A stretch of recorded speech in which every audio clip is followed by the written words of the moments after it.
Hey, what is up, everybody? I am super excited to have this guest here today. A lot of you have been with me through the videos that we were doing on the Jodi Hildebrandt, Ruby Frankie saga, and we are revisiting that a little bit today because one of Jodi Hildebrandt's ex-clients is with us today and is sharing an exclusive story of his experience and what it's been like for him afterwards. So we are joined by Bryce Della Ripa today. And Bryce, thank you so much for coming on here and sharing some of your story. No problem. I'm glad to be here. Tell people where they can find you on social media if they want to hear more of your story and more of what you're doing. So I've covered a little of the Jodi Hildebrandt stuff, which is how I was found originally, and that's just on my YouTube page, Della Ripa Media. All right, thank you. Yes. So, one of the ways that Bryce and I got connected was actually because I did a reaction video to one of his original videos talking about his experience with Jodi Hildebrandt and sharing some of the behind the scenes of what that was like being her client and what were some of the red flags that he saw. So, I really do appreciate you coming back on to revisit some of that today. Bryce, what was some of your experience like with Jodi Hildebrandt? Why were you seeing her and how did you get connected with her specifically? So I was connected with her through a church bishop. I'm LDS, which is Church of Jesus Christ of Latter-day Saints, or Mormons, and we have basically sometimes you can get financial assistance at times from your bishops, which are like your local congregation leaders. Um, and so I went through my bishop, and he had personal experience with Jodi Hildebrandt that was pretty good. Hmm. Um, because a lot of the times with Jodi Hildebrandt, people don't know up front that she's a little bit weird. I kind of did, but a lot of the times they don't know. And so Okay. Jodi Hildebrandt had been able to kind of, I guess, network with certain. She had networked with like certain local congregation leaders, whether she was their personal therapist or whether she was um, just kind of knew a friend of a friend, something like that. Hmm. So I was connected with her through my church bishop because he had said maybe you'd like her, maybe you won't, but if you want to go, you can try it out. So my wife and I were having issues, like early marital issues. We didn't really have a productive or couple months of marriage, and then we ended up in divorce. But this was our attempt to kind of fix that marriage and see what we could do. And so for marital counseling, we went to Jodi Hildebrandt. And you said that you were initially connected by your bishop and that you were LDS at the time. How has this experience affected your faith, if at all, in the LDS church, given that the recommendation came straight from your bishop, your local religious leader? It hasn't really affected my faith or my religious status. So basically, a lot of the criticism I received on my video, because the video got about 42,000 views, and Hmm. the Yeah, majority I of the got pretty comments, big. it got big. It got bigger than I expected. And the majority of people were nitpicking at the church, and they wanted to talk about how the church connected you, and because that's Hmm. not I'm not the only one who's connected by a bishop. Yeah. So a lot of people would be like, the church is corrupt. The church is teaching the stuff that Jodi Hildebrandt teaches. Uh, And so personally, I had to be like, okay, because I try to be a critical thinker, and I try to be like, mhm. okay, what actually happened? Because it was really weird that a lot of bishops were recommending Jodi Hildebrandt. Yeah. So in like my personal research and opinions, I had come to the conclusion that Jodi Hildebrandt has worked with the church in the past as creating some therapeutic curriculum. I believe for pornography addiction is what she's Hmm. done. She's local, so she lives. We're in like the motherland in Utah, Yeah. so that's where all Yeah. of us are, or at least where the church is based out of. So, as a professional counselor, she created a reputation of. I guess she must have known her stuff in some ways because, Hmm.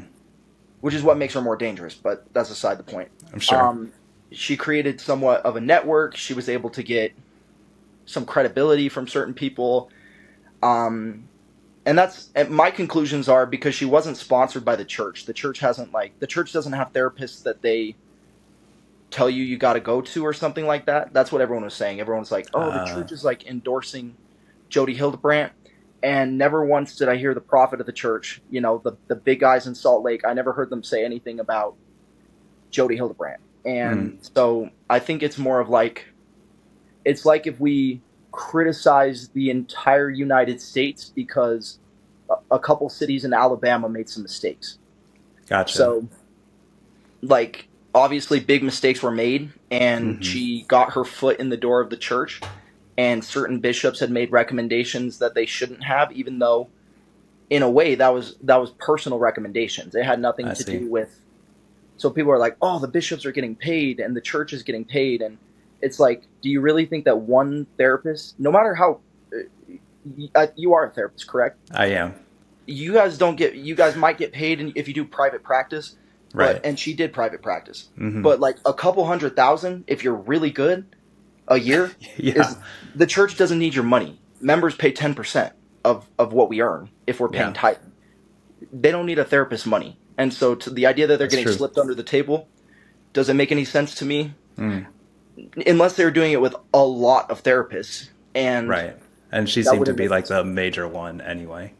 Yeah, and she was a sicko. So she Mm. obviously I truly don't think that the church had any affiliation with her. And then another thing is, I think we have a service called LDS Family Services, which are church vetted therapists that they recommend through, like, if you do go to your bishop. So I would Hmm. say it was more of like a personal mistake from a man who's a very good man, I because see. this bishop that I went to, he didn't get paid for this. He was regretful when I had spoken to him. He had said that he was sorry, which he had nothing to be sorry about because his personal experiences were much better early Mm. on. And that's kind of when he recommended me, was early on in his treatment. I got you. Yeah. And so I think you had alluded to in your previous video that you felt something off about Jodi Hildebrandt right away. What were some of the things that tipped you off about her? The very first conversation that we had after I was referred Hmm. to her is I had contacted her. I was given the phone number by the bishop, and I had contacted her. I gave her a phone call, and I believe I was at work. I was working at a school for autism at the time, and I Okay. went to the hallway, I'm pretty sure, because I received a call back. I don't know if I received a call back, but I'm pretty sure I slipped out into the hall. So it Okay. must have been either a break or something like that. I call her and I go, "Hey, my name is Bryce Della Ripa. I was just calling because I was referred over to you by a church bishop." And Mm. she goes, and I don't know if it was the first thing she said, but I feel like it was one of the first things she said. Is she was like, "Have you ever watched pornography?" And I was like, I was on the phone. I remember I took the phone down. I was At a looking around. school. Well, and I was looking around to see, like, not only is anyone there, but you know how you do Yeah. like that. If I was in a room full of people, even if they're strangers, I'd still be looking to, like, did you just hear her? Even Yeah. though I'm not on speaker, I'm like, did you Right. hear her? Right. And she ended up basically, yeah, that's what she asked. I don't know. I don't remember what I answered because that's not really a question that you go into. Have you For ever asked sure. a client that question first thing? It's kind of a weird Not thing to off ask. rip. Yeah, not like, hey, nice to meet you. My name's Bryce. Do you watch porn? Like, I was like, By whoa. the way, yeah. No, that was weird. Like, unless you're Yeah. in an addiction recovery, even then you make small talk. Yeah, yeah, kind of ease into it a little bit. So yeah, I think a lot of what I had heard from other people who have had some interactions with Jodi, and just a lot of the news stories talked a lot about how she was really fixated on this. I guess whether it was like a sexual and moral purity related to pornography, especially for men. So Yes. that seemed to really come through in your first interaction with her. No, 100%. And we can get into that later if you'd like, but her, like, sexual fixation and addiction, like, Mm, not addiction, she's obsessed with it. And she was even obsessed with it with the victim, the youngest, or the victim who had escaped yeah. and brought this whole thing Mm, to light. A 12-year-old yeah. year old boy, and the same issues were being brought forth in that way. But yeah, so that was my first interaction, and then I ended up going against my gut a little bit because I was like, okay, that was weird, but obviously I was recommended to her by a man who I trust, and I still trust him. Right. But that was a weird interaction. So sorry, For I'm sure. itchy, and I had shoulder surgery, so I can't even reach with that Oh. other arm. Um, yeah, so we get to that situation with Jodi, and then we Hmm. get to our first meeting. And our first meeting is a Zoom call, or I think it's through the Connections website that she runs, Oh, okay. but it was a video chat because she Hmm. was based down probably in her torture chamber in Ivins, Utah, which is like Oh. 3 hours south of me. Hmm. So we end up doing that. And that's kind of where in my first YouTube video I discussed how I feel she structures her couples counseling. I Yeah, don't know if talk a you. little bit more about what that process was like. If I remember correctly, you all weren't with her for that long, but you got enough to get a taste of how she would normally work with people. I think I have enough. I had about 3 sessions. My Hmm. ex-wife had a couple more. So, Okay. and again, that's kind of a red flag anyway, is if a therapist keeps seeing one couple or one Hmm. member of a couple after the other member of the couple was basically exiled from counseling in a way. So, Mm. basically, we start off, we had the two of us, and we were in the same room, we were on the same call, and we did our little thing. I remember she told my ex-wife stuff. She kind of gave her hope. She gave her like words of affirmation that, things could get better, but you're going to have to really live in truth. And that's her Mm. vocabulary. And Yes. I'm like, okay, that's a little, I don't know how to describe it. Cringy, weird. I didn't know what she was talking about, but she kept Hmm. saying that. And I don't Yeah. like mantras in that kind of a way. I feel like she was just coming up with her own like slang terms, which now we know was like cult like slang and Yeah. Very much so. philosophies. So we end up getting to the first session. She gives my ex wife affirmation. And that's why my ex wife stuck with her, is because Uh, she would affirm the women, and or at least the woman in this case, she would affirm her, mhm. tell her everything's going to be good, give her hope. With me, she was a little more on the on top of me about getting everything fixed. Like whatever you're doing, you need to be living in truth. You need to stop Mm. living in distortion. You need to stop doing this. And then we have that awkward first session, but I'm like, all right, one session, the wife likes her, time to go for, the next step Yeah. of the process. She said she wanted us to do individual counseling so she could kind of get a grip on who we were. My session Mm. was awkward and uncomfortable. I don't remember it, but I remember that it was, again, more of the same thing. Like, you're living in distortion. You're not living in truth. Mhm. You need to fix things. And then my ex-wife, she kind of reaffirms her and does her thing with her. And then we move on to the next stage, which is now we're paying for all these sessions. It's quite Yeah. expensive. And she doesn't charge cheap, so I can I'm see how sure. she made a lot of money. And hey, you know what? If I was building torture chambers in my basement, I'd need money too. Yeah. Yeah. Yeah. The money Yeah, doesn't you come from do. nowhere. Yeah, it is. You don't have. Did you? Sorry, we'll get into that later. But did you see like her? She had this crazy like locked safe room. It was crazy. Yeah. Yeah. Yeah. A lot of the videos just, yeah, I think the body cams and stuff like that, it was just The body cam wild. was Yeah. the body cam showed her living in distortion. I'll tell you that much. Hmm. Yeah, absolutely. And so then you were saying that you felt you were almost exiled from the process. Tell me how that came about, because your wife kept on for a few sessions after you felt you were kind of kicked out of the process. Yes, and so I made that third session. So we each had our third session, Hmm. and our third session was the group session. The group Okay. session included the men's group and the women's group. So Mm. now you got a bunch of men who I felt were very emasculated in that moment. I Uh, mean, they're talking about how bad they are, how shameful they are, how terrible they mm. are, and she's kind of just like the ringleader of cyberbullying is basically what it Mm. felt like. And then the women's group was the same way, because my mom had overheard my ex-wife in the living room talking on the men's or the women's group, and they're like cyberbullying this woman, which Huh. is basically the equivalent of what my ex, like, that's why my ex-wife left in the, like, finally, is because she just felt very uncomfortable with the treatment of certain people. And Huh. the group required you to make like 20 accountability phone calls a week. It was 21 That's a accountability lot. phone calls. It's 3 a day. So she wanted you to Yeah. make like 3 phone calls a day to get better and stop living in distortion.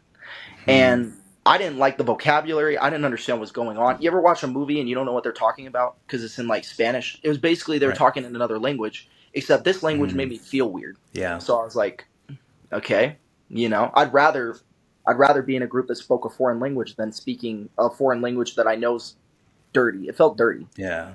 Yeah. Yeah, So for sure. You got that vibe. And like you were saying, like with the men's group, it seemed like all of these guys had just been beaten down so much by this process that they were just kind of like brainwashed into repeating what she wanted them to say.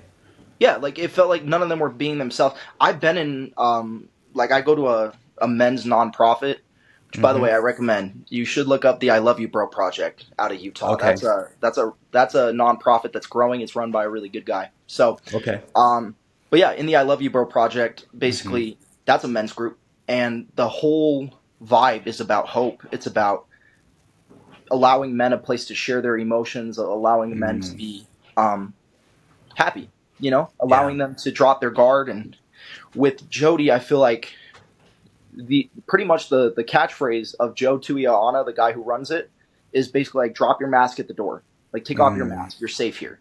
With her, on the other hand, it's put your mask on so you look good and that you yeah. say the right thing. And it's a Hmm. whole different situation. So then, after all of this, I don't know how long it was between your time working with Jody and when all of this stuff with the Frankie family came out. But what was it like for you seeing her go through like such a public trial and having all of these facets of her practice and of her abuses come into the light? Um, she likes to use the Bible and use the scriptures as a Mm, manipulation tactic, which I am very against. I can't stand that above sure. all things. I don't like when people use positions of power or religion to try to control people. Mm, Um, and so when I saw her practices being exposed, it reminded me of a Bible verse that basically says like all the dark things in the world will come to light. mm, And I think that her time ran out. Her abuse was stopped, but it had to be stopped at the right time for whatever mm. reason. That's just personal belief, but she Okay. was stopped. And when she was stopped, everything kind of came out to the light and she was exposed for who she truly is, which is a conniving snake. Mm, So I didn't, I enjoyed seeing her in a way, it's kind of malicious, but I enjoyed seeing her suffer publicly mm-hmm. because if she suffers publicly, she may, as a narcissist, not realize that she's at fault, but the whole world knows she's at fault, and now she's exposed. Mm. Yeah, and I can see that like having it be a public thing takes away some of her power and influence too, because a lot of the credibility that she might have had is now lost. And she became a public enemy number one. Mm-hmm. And in a For way, sure. that's validating because when your private enemy becomes public enemy number one, Yeah. that doesn't happen for everyone. So I feel like that's a Yeah. piece of closure that I got that a lot of people don't get. Yeah. Like you got to be vindicated. Like, yeah, I was right. Like this lady was messed up. She wasn't doing the right thing. And now everybody knows it as well. I mean, I've been through situations privately where there's certain people I can think of, very Mm. few, but maybe like one or two that I'm like, I wish they had this public vindicate. Like I wish Mm. publicly that people would see who they truly are. Yeah. But you don't get that with everyone. So in For a way, it sure. was a blessing because she got what she deserved publicly. Mm-hmm.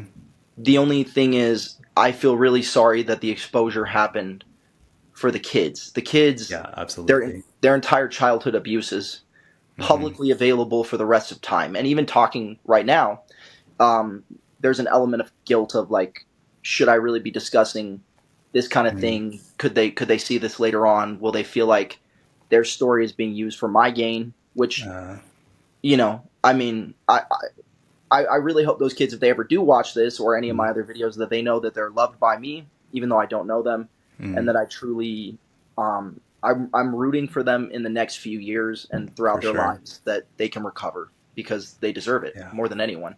Oh, absolutely. And it's really hard because, like you're saying, yeah, her abuses and her wrongdoing had to come to light, but it really is terrible that it took the torture of these kids and one of them escaping to make that happen. And not only that, but you realize true crime as a whole Mm-hmm. is you watching someone's murder for Yeah, entertainment. Not right. in like it's a weird psychological thing about us that It we is. that we're Yeah. so in like we sit down and we eat dinner and we play with our kids while we're watching, any true crime podcast Mm-hmm. and we're listening about someone how someone was brutalized and we almost don't pay attention to how wrong that truly is. Again, Yeah. I'm not calling anyone immoral for having interest. Mm-hmm. I'm just saying it is a very interesting thing that we can look at someone else's Yeah. most awful experiences and we can watch it like it's TV because it is TV. Mm-hmm. And so, what have been some of the after effects of your time as her client? I know, like you said, not a super long time with her, but you got enough of a taste that it left a strong impression on you. Have you noticed any after effects for you in your personal life or in your relationships after having been her client? Um, I tried to turn a negative into a positive Mm-hmm. because a lot of people were victims that went unheard. I went heard. because I said Hmm. something, and Yeah. I got some cool opportunities because of it. Just like to get into the public eye, which Hmm. mm, I'm kind of an extrovert, so I like the public eye. Uh-huh. Usually I like it for the right reason, but I definitely like it, and so I Hmm. got to enjoy a little bit of, my little. I had one run in with someone who had seen me on YouTube in like we're at the rec center, and I was like, yeah. That's They pretty were like, cool. "You're that guy from YouTube," and I'm like, "Yes, I am." So Uh-huh. that felt cool. Yeah. I got to be on a documentary, be on the news, just stuff like that. Hmm. There were kind of special experiences because I don't know. It's just something you get to tell your kids about. You get to tell them that there are Hmm. vipers in the world, but whatever you do after is what Hmm. matters most. And so I've gained a lot of, I guess, strength and confidence in myself to know that no matter who comes into my path, I'll probably be okay if I just Hmm. stick to who I am. And even if I temporarily suffer because of it, it's probably going to be okay. And a lot of people are going to come in contact with vipers even worse than Jodi, Hmm. or maybe another Jodi, or maybe just someone who hurts them in ways that they don't recover from, but they can be better because of it. And so, on the negative side, I would say that Jodi, she didn't help my marriage. My marriage ended, but I don't think Hmm. anything could have helped it because there were other vipers that I didn't like. Hmm. Not my ex-wife. I don't want to call her out, but no, just like other people around the marriage that made it impossible to thrive. Got it. And so, for that reason, I was affected by not getting the help that I needed, I guess, Hmm. early enough. And maybe things could have been different. Maybe I don't want them to be different now, but maybe things Right. could have been different. I don't know. Jodi's job was to make sure that they were different.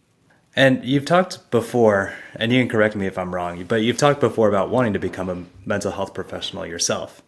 Uh-huh. And so, what is the motivation behind that, especially since you've been burned pretty bad by a previous experience? Um, Not all therapists are bad, and not all therapists have poor Appreciate that. intentions. Nope, Yeah. you're not bad. Like, people have this stigma about therapy. There's a lot of stigmas about therapy, but Mm, some of them are stigmas about therapists and yeah. themselves. I Sure. said that kind of weird, but yeah, therapists themselves. Like, Uh huh. um, therapists are. I've heard very successful, very wonderful influencers. Alex Hormozy is a very good business mind, and he's a very good mind in general. Mm, But he said something about like therapists just want you to keep coming back, mm, and that was his experience. And sure. therapists make money, especially private practice, because they're not just getting fed their leads. Maybe they want you to come back. And I've seen unethical therapists who may want to keep you coming back so that they can get their paycheck. But Hmm. in my short years, I've only gone to therapy for about 4 years because I never had anything to go to therapy about, I felt, up Hmm. until my marriage. And now I've seen maybe like 8 or 9 therapists, I could say, for Hmm. couples counseling and individual sessions. And I can tell you, most of them are good. Most of them are very good. Mm, Some of them don't fit you, even if they are good. You yeah. may not be. I think you even said something about that in your reaction to my video. Is that not every therapist is going to fit you? So go find another one. Hmm. It's like if you had a legal case and you had a really bad attorney, Yeah. it's still a problem if you fire your attorney. So you're going to Hmm. go find another attorney, right? If Right. you are buying a house, you're going to go find another real estate agent. You're not just Hmm. going to say, I'll do it myself. You can't do everything by yourself. Mm, We're not qualified a lot of the times to heal our own trauma because we don't have the skill mm, and we don't even have the awareness. If we had awareness, therapists are really good for bringing awareness to your problems, mm. and maybe that's not comfortable, and so people don't like that, and so they're Yeah. like, I don't want to go back for more pain. I don't want to. They'll say stuff like, I already know my problems. I already know my childhood sucked. I already know this. I already know that. But there's more to it than that because Mm, you point out the blind spots. So being a therapist, I would love to point out people's blind spots, not to make them suffer, but because I care about them. I want to be in a world where people take care of my kids, right? And hmm. the only way to do that is by setting the example for them of what they should expect. And being a therapist who had the worst therapist, isn't that really nice? Isn't it really Yeah. nice that when I say like I had probably one of the worst therapists in the entire country? Name Hmm. name name another therapist who did what my therapist did. I'm sure you Right. could name one in history, but I might have one of the most famously terrible therapists in the Yeah. history of the country. One of one. One of one. And for that reason, I have something that a lot of people don't have. Uh, Hmm. and so I've always just wanted to talk to people help them. Yeah. Everyone considers themselves the therapist of the group when they gossip. I don't think that that's when people say the therapist of the group, oftentimes they just mean they like to get in on the gossip. But I Yeah. don't like the gossip. I'm not entertained by it. I want to help. And Yeah. so if I could be that person, that therapist that takes someone from being suicidal to being healthy and being a father, because they're a teenage boy who was going to kill himself and now they're a father. Yeah. What better calling could you have in the world than someone who takes an innocent or victimized person and give them hope and light? For sure. Yeah, that's really amazing. So where are you in your journey right now in terms of moving towards that and doing that professionally? Ooh, unfortunately, not very far. So Uh-huh. last year I was in school Yeah. and I was struggling with my own mental health for a variety of reasons, just like the divorce, Yeah. the Hildebrandt stuff. I mean, that didn't like knock me off course too much, but I have ADHD, so it makes it really hard for me to focus, and it makes it really Okay. hard for me to attend school. And my medicine wasn't working because I was trying a new medicine. I'm trying another medicine now, and this one's working a little bit better. But I kind of got knocked off course, and so I failed all my classes, and I was like, oh gosh, like what am I going to do about that? So now I substitute teach. I do that instead Yeah. right now, and then my plan is in January, instead of going to the school that I was at, the university, I'm moving to an online university that has a master's of social work program. And Oh, then with great. the master's of social work, I'll work towards getting my therapy. So I have to restart, but nothing wrong with restarting. You just don't like being at the beginning again. Yeah, for sure. That's difficult with a lot of the obstacles that were in your way when you were initially trying to start. Yeah. And thinking back through all of this now, for the people who are watching, what do you want people most to learn or to know from your experience, from this unique experience that you had? Number one is not all therapists are bad, so keep Okay. shopping around. Even if it just seems like therapy doesn't work for me. I don't know. It probably does, but like you got to be humble. Um, Okay. so go see more people. And number two, there's going to be bad people out there. So be the kind of person that isn't a bad person. Number one. Number two, fight against the bad as much as you can. Advocate for the good even more than that. Because fighting against the bad only gets you so far, but advocating for the good gets you much farther. Because it's the path of least resistance. Yeah, I don't know. Just there are scary people out there, but you're gonna have to accept that they're out there, and you're gonna have to figure out how to navigate that and never give up on navigating that, because your only options are misery, death, or process and healing. Like you can die, which is a horrible option. Don't ever kill yourself. Don't ever take your life. If you are thinking about that, go get help. Number two is, yeah, definitely don't quit. Don't live in misery, because if you're stuck here on this earth, you might as well be fighting for the greater good of yourself and your family. And if you're really established, if you have your hierarchy of needs met, go help the world. And then the last thing is, yeah, just like you could also process it and heal your emotions, because I especially tell men, like the most masculine thing a man can do is heal their own trauma and their own anger. That's the most masculine thing a man can do. So that way it doesn't negatively affect his wife, his children. And for a woman, it doesn't negatively affect your husband and your children. Not that you're a burden, but you don't want to make yourself a burden. You don't want to be Sure. the kind of person who can't heal. Yeah, that's really powerful. Bryce, thank you so much for sharing. For all of you watching, please do like and subscribe to our channel, as well as check out Bryce's content. Like he said earlier, he's on YouTube at Della Ripa Media. Thank you so much for watching this video. I will see you all next time.